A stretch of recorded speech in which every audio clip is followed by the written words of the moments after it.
실제로 저희가 원했던 아까처럼 듣고 싶은 건 이제 소액이니까 이건 지금 제가 어떻게 보면 지금 흐름을 알려드리려고 한 거고 소액으로 할 수 있는 게 그럼 뭐가 있어요? 라고 하실 때 이제 그런 게 이런 물건들입니다. 제가 말씀드렸던 것처럼 소액으로 할 수 있는 물건들이 바로 이런 물건들이 되는데요. 이렇게 빌라 이따 제가 한번 다시 보여드릴 겁니다. 이렇게 감정가 한 1억 정도에 나왔던 물건이에요. 1억 정도에 나왔던 물건이 또 이것도 떨어지고 해서 이렇게 최근에는 7,100만 원까지 낙찰되긴 했어요. 제가 잡았었던 것도 이따 제가 한번 보여드리겠습니다. 차이가 나는 걸 한번 비교 한번 해보세요. 아직까지는 제가 봤을 때 조금 높은 편인데 여기도 마찬가지로 영향을 받기 때문에 점점 떨어지고 있는 흐름이에요. 한때 제가 여기서 잡았다가 이제 지금은 안 잡았다가 다시 잡으려고 하는데 그 이유는 이 집이 좋아서가 아니고요. 집이 좋다거나 이런 건 절대 아닙니다.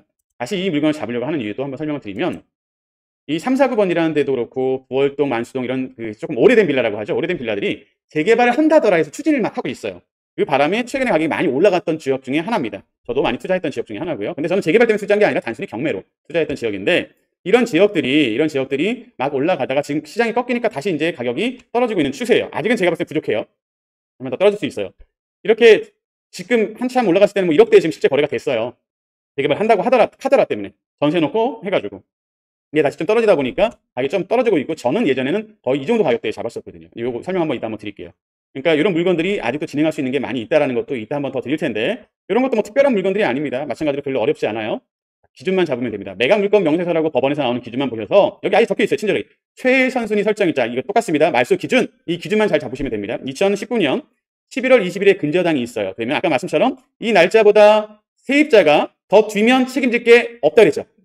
이거보다 하루도 빠르면 내가 책임질 게 있다. 이건 책임질 게 있습니까? 없습니까? 없죠. 그렇죠. 그것만 이해하시면 돼요. 그러니까 처음 오신 분도 알 수 있게 제가 해드리려고 하는 거예요. 권리분석 어렵지 않습니다. 이 날짜보다 날짜가 뒤에요. 그럼 이걸 책임질 필요가 없어요.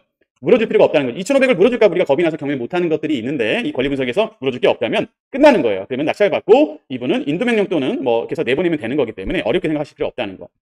결국은 이 물건의 시세가 얼마 정도 하느냐, 뭐 전세를 놓으면 얼마고 매매가 얼마 이것만 정확하게 조사하신다면 가능하다는 얘기가 되겠죠.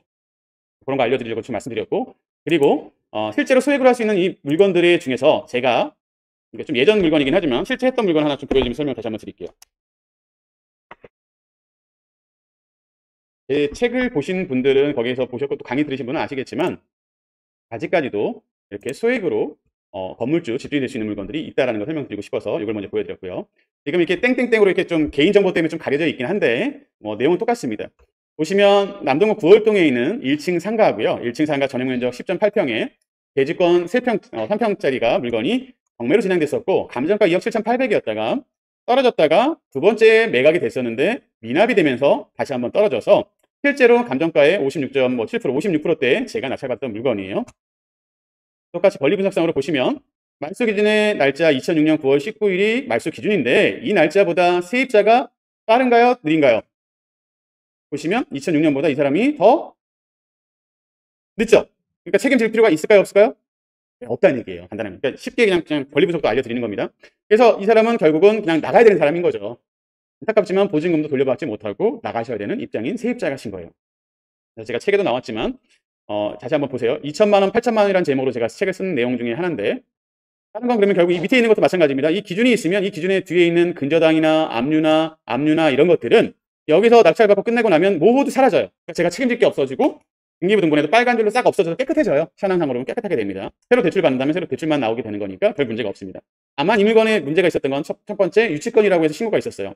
지금도 그렇지만 예전에 유치권이라고 하면 좀 더 어렵게 느껴졌었거든요. 근데 그 유치권이 뭔가 중요한데 보면